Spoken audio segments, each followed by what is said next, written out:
ഒട്ടും വൈകാതെ മോർണിംഗ് 6 മണിക്ക് കസിൻസ് എല്ലാവരെയും പൊക്കി മാമ്പഴത്തറയിലേക്ക് വണ്ടി വിട്ടു. പോകുന്ന വഴിയിലുള്ള ഒരു ചെറിയ തൂക്കുപാലം. വണ്ടി നിർത്തിയതേ ഓർമ്മയുള്ളൂ. അന്യായ വ്യൂ തന്ന സ്ഥലം, ചെറുതാണെങ്കിലും പ്രതീക്ഷിക്കാത്ത കാഴ്ച. ശേഷം AVTയുടെ ഫാക്ടറിയും കണ്ട് ചാലിയക്കര അക്വാഡക്റ്റ് കാണാൻ വഴിയില്ലാത്ത വഴിയിലൂടെ പോയി ചെന്നെത്തിയതൊരു പാലത്തിൽ.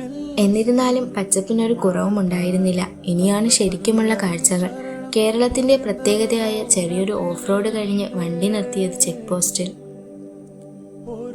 അവിടെ വെച്ചിരുന്ന ബോർഡും വായിച്ച് കാട് കയറാൻ തുടങ്ങി. ചെറിയ വഴി, പൊട്ടിപ്പൊളിഞ്ഞ റോഡ്, എന്താണെങ്കിലും പ്രകൃതി തരുന്ന കാഴ്ച അതിമനോഹരമായിരുന്നു. ആനകളുടെ വിഹാര കേന്ദ്രമായ കാടായതിനാൽ ജാഗ്രതാ ബോർഡുകൾ കാണാൻ കഴിയുന്നുണ്ടായിരുന്നു. കൂടാതെ ആനപ്പിണ്ടവും. ഇടതൂർന്ന മരങ്ങളുള്ള കാട്ടിൽ ആനയുടെ സാന്നിധ്യം അറിയാൻ കഴിയുമെന്ന് കേട്ടിട്ടുണ്ട്. ഒരാനയെപ്പോലും ഞങ്ങൾക്ക് കാണാൻ കഴിഞ്ഞില്ല.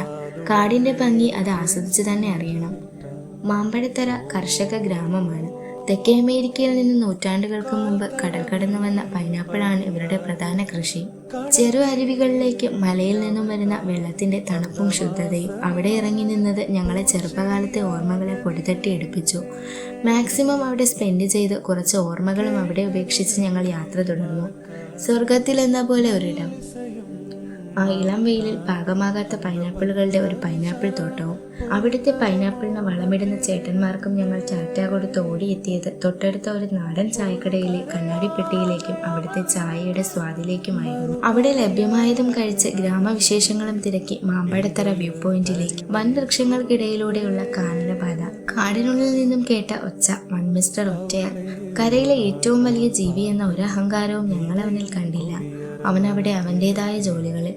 അനിമൽ സൈറ്റിംഗ് കിട്ടിയ സന്തോഷത്തിൽ ഞങ്ങൾ ചെന്നെത്തിയത് മാമ്പഴത്തറ വ്യൂ പോയിന്റ് അടക്കി ഭരിക്കുന്ന കാഴ്ചയിലേക്ക്. ഇത്രയും ദൂരം താണ്ടിയതിന്റെ ഫൈനൽ റിസൾട്ട് നീലാകാശവും പച്ചപ്പും ഞങ്ങളും കാടും മാത്രം. തിരക്കുള്ള ജീവിതത്തിൽ നിന്നും കിട്ടിയ ഏതാനും സന്തോഷം നിറഞ്ഞ നിമിഷങ്ങൾ. കൂടെ നല്ല തണുത്ത കാറ്റും. എല്ലാം മറന്ന് എല്ലാവരും ഹാപ്പി. ആനക്കുട്ടനെ കണ്ട സന്തോഷവും കാടിന്റെ വിശേഷങ്ങളും പങ്കുവച്ച് ഒരു സന്തോഷ നിമിഷം. ഉരുളൻ കല്ലുകളിൽ തൊട്ടുതലോടി വരുന്ന അരുവി, അവയ്ക്ക് തണലായി കുറച്ച് മരങ്ങളും.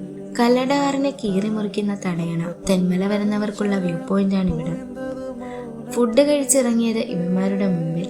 വിളിക്കാത്ത കല്യാണത്തിന് വന്നതുപോലെയാണ് ഇവന്മാരുടെ കാര്യം.